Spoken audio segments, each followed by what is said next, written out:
May 2011 is a celebration in Indiana as Governor Mitch Daniels signed several bills into law that improve the education system in the state. House Speaker Brian Bosma said a lot of work went into those bills. The education reforms that were adopted in the Indiana General Assembly this year have been a long time coming. It wasn't something that was just planned in the last 6 months, especially in the House Republican caucus. Speaker Bosma said he's been working to see education reform for more than a decade. 1993, I introduced the first school choice, open choice bill for Marion County.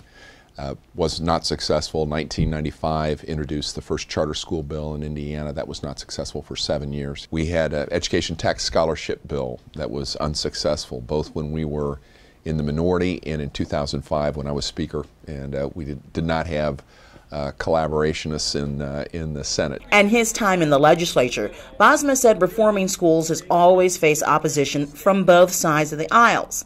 What changed? This year, something very unique happened. It actually happened last November.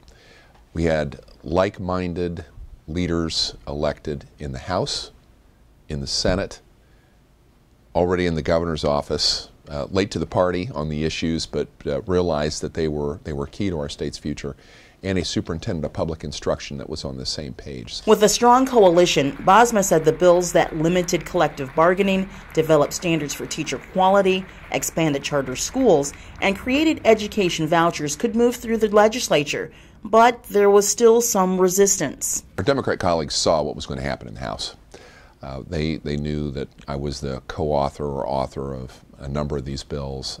They knew that our team was pretty set on it. We had 19 new members out of our 60-member majority out of 100 members, and the vast majority of those folks were very open during the campaigns that they were in support of these measures. To block reform, Democrats fled to Illinois, and mass protests were held at the state Capitol building. While they left the state for Urbana for 35 days, a record, by the way, in the nation's history, not just Indiana's, the guise was over labor issues, construction issues, collective bargaining issues for state employees. But the real fact of the matter was that they knew that these critical education reforms were going to pass, despite the objection of their key ally, the Indiana State Teachers Association. And that's the primary reason that they left the state, hoping that in 5 weeks' time, out of the middle and later part of the session, that we would just toss in the towel and say, well, we can't get it done. That actually helped my team. It was not unanimous in my caucus either. We had to make concessions on the voucher bill, had to make some changes to the charter bill, despite the fact that we had virtually all of our members supporting it, to get them through the House. And the long absence of the Democrats and the protests that happened during that time, teachers first, then other labor unions, people protesting in town hall meetings, shouting matches on the street, this actually assured the passage of these measures as our members our team steeled on these issues. And absolutely, we would have been, I think we would have been 3 or 4 votes short if the Democrats had stayed and just debated them throughout the time. So it was actually to our advantage. Frustrating, difficult, but to our advantage. A week before the Democrats walk out in Indiana, Democrats in Wisconsin did the same thing. This is what democracy looks like. Leading to thousands, including several unions and its members, traveling to Madison to protest. Somebody asked me, what do you think about Wisconsin? Will that happen here? And I honestly shook my head and said, absolutely no possible way. We just won't see anything as ridiculous as that happening here in the Indiana House. 10 days later, the Democrats left. They gave me a list of 11 bills that I had to agree, along with the governor, to take off the table for the rest of the session, or they weren't coming back. Those who wanted more for the children of Indiana had a decision to make. Bosma said he told them, throughout the process, I said, I guarantee you the goal is to improve here, not to end with the demise, and that will be the result. If people step forward and say, we're going to accept this challenge, we're going to move forward, and I think that's what's going to happen.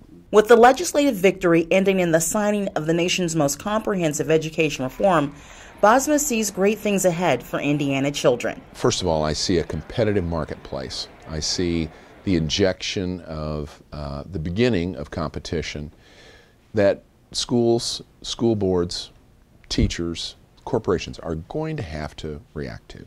Part of the reform effort was to give school corporations the tools they needed to compete with charter and private schools. Local school boards are, in many cases, even if you give them the tools to do something, or they are unwilling or unable to do that, take some actions in the face of overwhelming union pressure.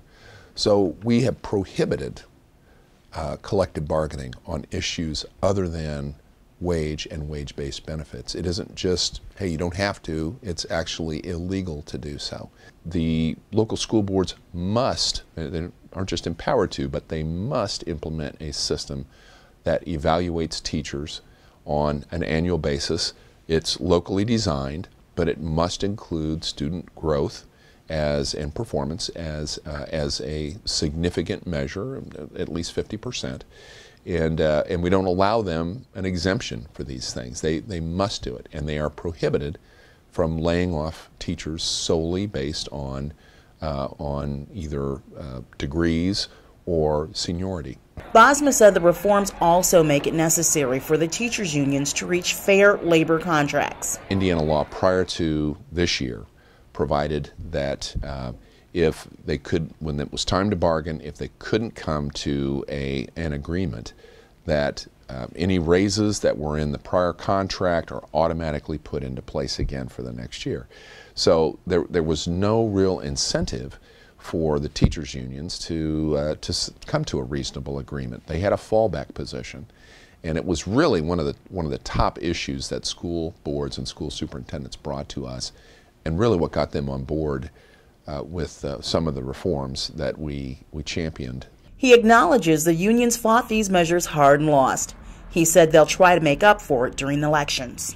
Well, in Indiana, the State Teachers Association is a political force first and foremost. They, in the last election cycle, spent nearly a quarter of the money that was spent on behalf of House Democrats in the House of Representatives alone.